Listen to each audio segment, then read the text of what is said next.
Um. What is fear? Okay, is that question too vague? Is fear too broad of a topic? How about fear of being alone? Does it make sense for someone to always hold a certain specific fear in their heart? So then, Chugskid was left alone when he was a child, and he was afraid. But he stayed alone, so the fear never went away. Now, Chugskid's people have left town and Chugskid is alone again. But then, since his parents disappeared, he has always been alone. And the anger returned.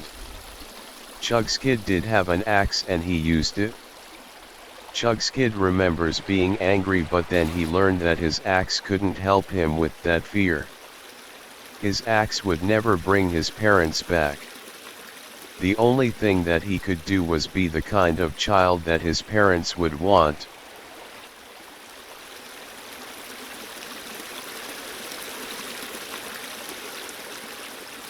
Hello and welcome. This is Wild Art Fly Free. And we are all about creativity. It's really great to have you along. Anyway, we are all about creativity, and so being creative. We like to play with ideas. So, we are trying something different today. Today we're doing a video based on fear. Don't worry though. We aren't going to try to fix all of your fears. We aren't that kind of people. What we do is that we are building a fantasy world out of stories. So, we use ideas like fear in our stories and then it will be part of our world. That's cool, isn't it? So, in our lead-in, Turtle was telling us a bit of Chugskid's story. Chugskid is one of our minor characters. He is a dwarf who is politically active. He leads a group of miners that have formed a union. Chugskid's miners' union includes halflings, gnomes, and dwarfs. These are all small people who are fighting for justice against the mine owners, who tend to be either humans or elves. Anyway, in a couple of our more recent videos we have built a story about our town of Swanford where Chugskid lives. All of the important people of the town, including the mine owners, have been scared away. It was something that a cult group wanted so that one of their prophecies would come true. So, they hired some adventurers to spread some scary stories about what was going to happen in the town and that everyone should leave. Almost everyone did leave. But Chugskid stayed. So, today we are thinking about why this dwarf would stay and maybe even build a bit of a backstory for him. Anyway, at this point in our story building process, most of these ideas are new and flexible. We would really like to hear your thoughts about Chugskid's story. Do you think that we are messing this up? Don't be shy, just say what you think in the comments. But for now, let's get back to Turtle and what we are thinking that Chugskid might do. His axe would never bring his parents back. The only thing that he could do was be the kind of child that his parents would want. So Chugskid did what was right. You do the right thing because, well, because it's the right thing to do. That became Chugskid's motto. We do the right thing, because it's the right thing to do. This was a truth that no one could argue with. And Chugskid fought for his idea. Of course, we still always had the challenge of deciding what is the right thing to do, but at least, when you decided the right thing to do, then that's what you did. But then, everyone left. And now Chugskid was afraid, but of course, Chugskid was always afraid. And building on top of his fear, Chugskid felt uncertainty and doubt. After all, he had never actually made a rule that goblins wouldn't be part of the Union. Everyone just assumed that goblins wouldn't be part of the Union, and no goblins even suggested it. Well, no goblins suggested it, until, of course, Eeks suggested it. That strange, educated goblin had asked Chugskid. There are lots of goblins in the mines, aren't there? So, how many goblins are in your miners' union? And Chugskid couldn't explain why there were no goblins in his union. And Chugskid had started to think, maybe there should be goblins in the union. Maybe Eeks could help him bring goblins into the union.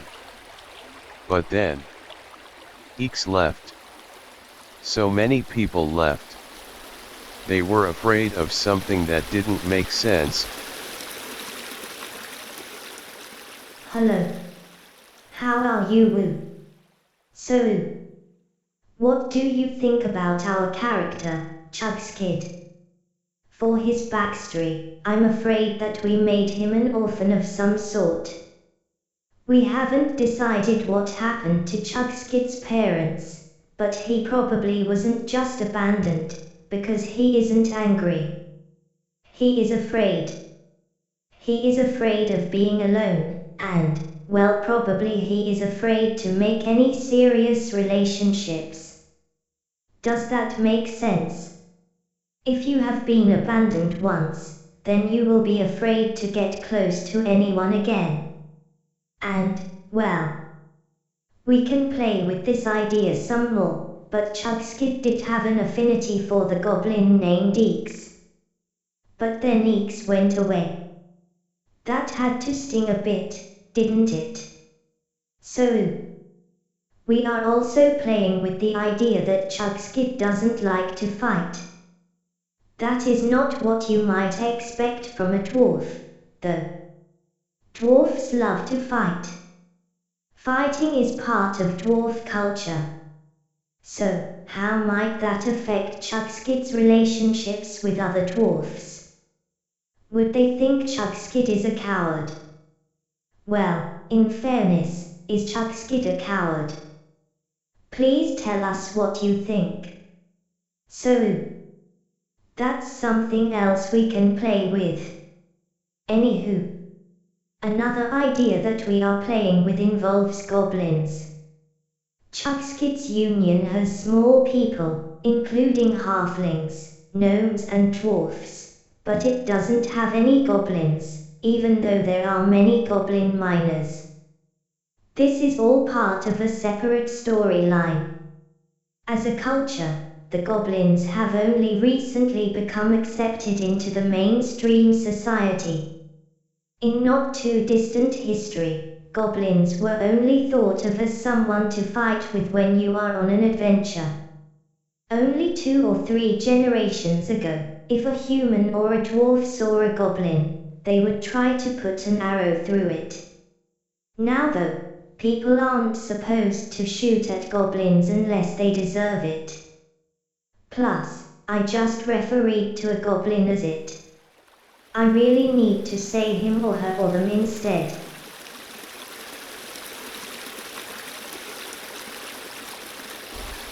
And Chugskid had started to think, maybe there should be goblins in the Union. Maybe Eeks could help him bring goblins into the Union. But then Eeks left. So many people left. They were afraid of something that didn't make sense, and they left. They must have known that this fear was coming. That's why the town leaders left. And then the Harlequin came in and started talking about what was right and what was wrong and how people needed to join together to be sure that everyone did what was right. The Harlequin told the people what to do. For them, people did what they were told. They didn't do the right thing, they did what they were told. It's like the people were supposed to be children again. The Halikan were going to be the parents and everyone else were supposed to be children. The Halikan even said as much. The leader called his followers children. And Chugskid didn't like being a child.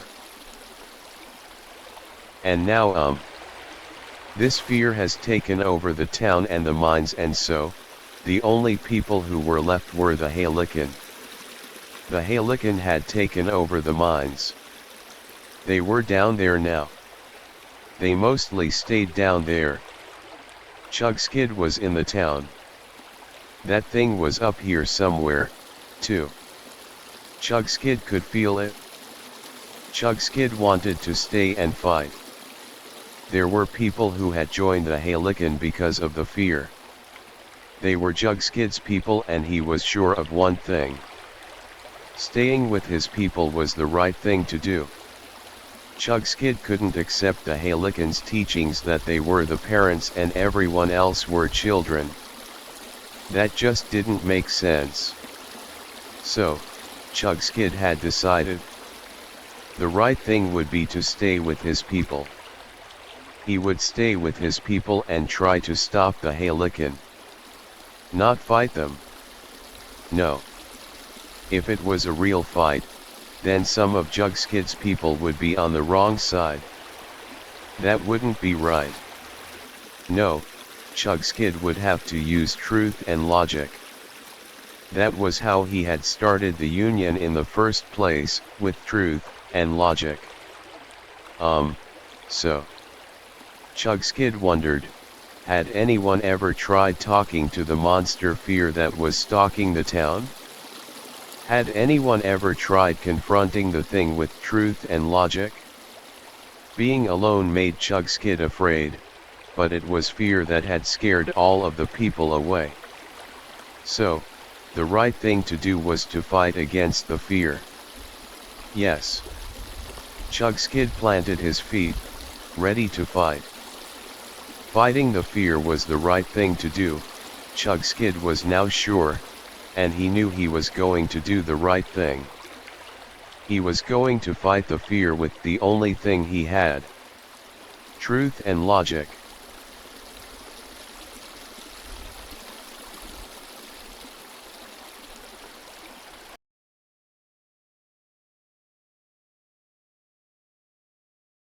Okay. Now we are going to watch some bits of earlier videos to give ourselves a sense of how we got where we are. Then we will talk about what is happening with our characters right now. And then, at the end, we speculate about where the stories might go from here. Again, you can really help by making comments in the suggestions area below. And please feel at home and enjoy the process. Yes, Pete thought, this will all be worth it, to finally get that book. That lunar calendar. It was named the Goa'uld, and well known enough that Pete believed that the book he was shown was the true Goa'uld. It was interesting that the Halikan was willing to give it up, but then, well, establishing the validity of a prophecy was important to these guys. Pete was now standing there with a book in his hands. Never mind, he thought to himself. He had thought about this and had prepared himself for this next step in understanding the book. Eldon, Pete used his, giving instructions that were not to be questioned, voice. Eldon, figure this out. Eldon took the book. Pete sat down. Now he felt satisfied. He had received his payment. He had done a good job and had been given a valuable reward. There was just one problem, really. Pete got out of his chair and looked out through the window to where Swanford hid in darkness. Pete's voice was clear and concerned inside his own head. What have I done? Pete had made a plan. It was a good plan, but far too complex to work. And then it had worked. Pete looked out the window again. There was no one there. The town was empty. And then Pete felt it. There was something very wrong. The town should be empty, but something was out there, and it was terrifying.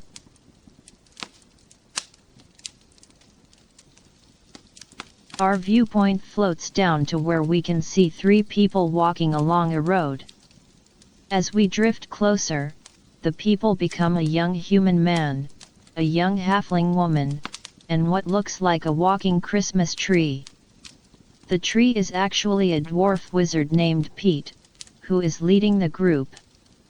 He is not the main character in our story. The human male is an alchemist named Eldon, but he is not our main interest either. Our story is about Yizi, the female halfling. She has some magic-related skills and is learning more from Pete. Yizi's inner demons turn out to be a magical creature named Peaks.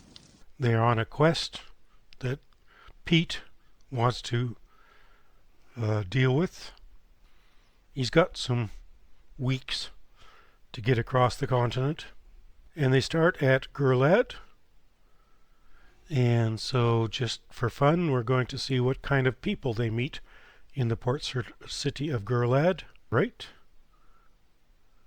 So we have a child, female halfling called Fog Dancer.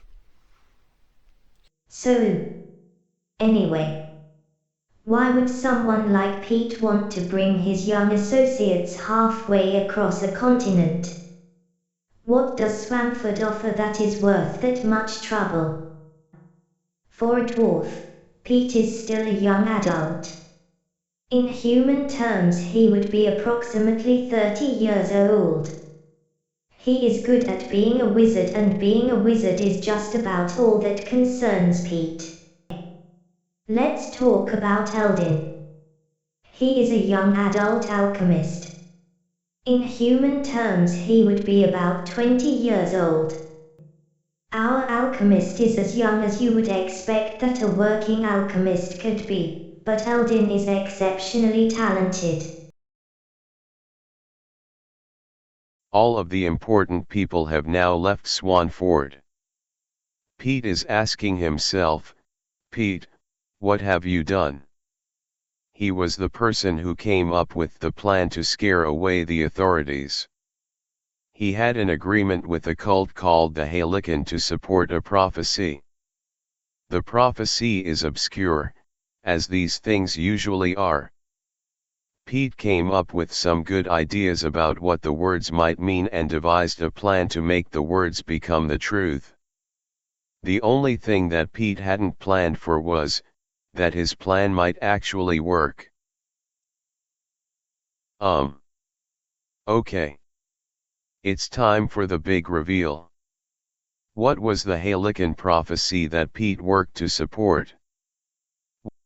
Now the swan has left her nest, the egg is alone, to hide its jeweled treasures. We have called the monster the Mygo. Should we keep that name? Make your suggestions in the comments.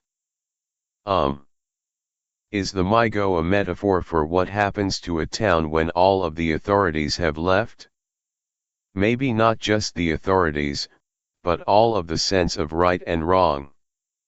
Maybe think Lord of the Flies. So how will Pete react to the town being haunted by a strange giant insect thing? What about Eldin and Yizi? All 3 are brave enough to be adventurers. Will Eldin try to research the thing? Will Yizi try to reason with it? It worked. To Pete, this didn't make sense. An hour ago, the plan was in motion and nothing left for it but to find out what went wrong and to put out the fires. Now, it's done. Pete was shocked. Everyone is gone. Everything worked according to the plan. Has this ever happened before? To anyone? Has anyone ever put together a plan this complicated and had it work? And now Pete even had the book, the Go-Out out. Just like that. Has anything like this ever happened before? To anyone? And then while Pete was deep in his contemplations and his own sense of disbelief, Chugskid stepped out of the shadows. Where had he been, as everyone was leaving? Nobody noticed that he wasn't in a group as the town lost its inhabitants. Okay. This feels more normal. Pete muttered as if talking to the voices in his head, Heapstone, we have a problem.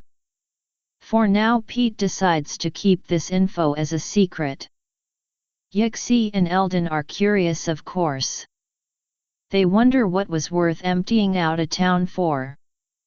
But, keeping secrets is part of what a boss is, right? Anyway. Now we have the problem of Chugskid. How much should Pete tell him? How much can he figure out on his own? Maybe just play it by ear, whatever that means.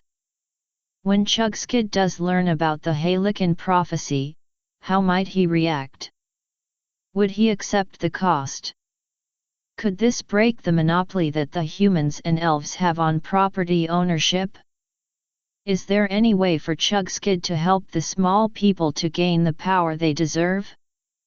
And now we have a monster wandering the streets of Swanford at night. For now at least, we are calling it the Migo. It oozes terror. How do we fit this monster into the bigger story? What if it has the power to affect people's minds? What would happen if it goes head-to-head against Yixi's friend Pix? Pix manipulates people, but she doesn't need to scare them. This conflict could be going on at the same time as Chugskid's union is working to gain power in the Swanford area. And what about the cult, the Halikan? Would they also try to take advantage while the rich and powerful are away? Could a duel between Pix and the Migo represent a conflict between these groups over political power? What do you think?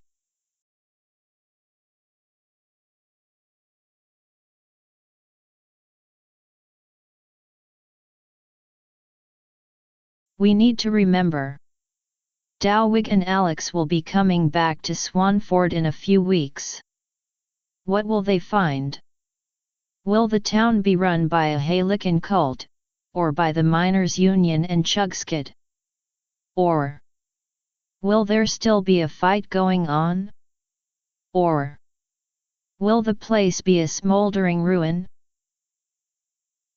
Sometimes writing stories is just too much fun. Well, we have given Chugskid a story arc and we sort of need to be sure he wins, don't we? He is doing the right thing, though. He has decided to stay with his followers in Swanford and fight the fear monster. Did you notice that I said Chugskid's followers? Not his friends. Chugskid has a problem with making that kind of commitment to a relationship. Chugskid is so afraid of abandonment that he doesn't make friends, just in case they might abandon him. Okay. Anyway. Chugskid is going in alone to fight fear. He is going to use his intelligence. He will fight with logic and truth. So, how is that going to work out? It's sort of like how we deal with feelings, isn't it? When we actually write a story, this is the sort of thing that we need to remember not to mention out loud. And so, Chugskid is going to go up against the Migo monster. We need to decide. Is he going to win? Does logic and truth have a chance against the deep-seated fear that comes from being abandoned as a child? Well, maybe, though. Should we have help come at the last moment? What if Chugskid actually does have friends and they come to stand with him at the critical moment? Or would that be just too cliché? Or maybe we should just write Chugskid out? He was just a bit character anyway.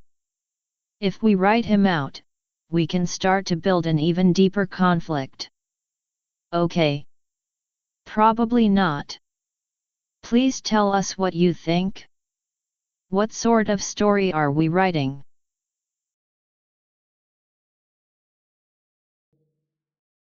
Pete says, creativity is the path from chaos to perfection. True creativity comes out of chaos, and to be truly original, we not only accept chaos, we invite it.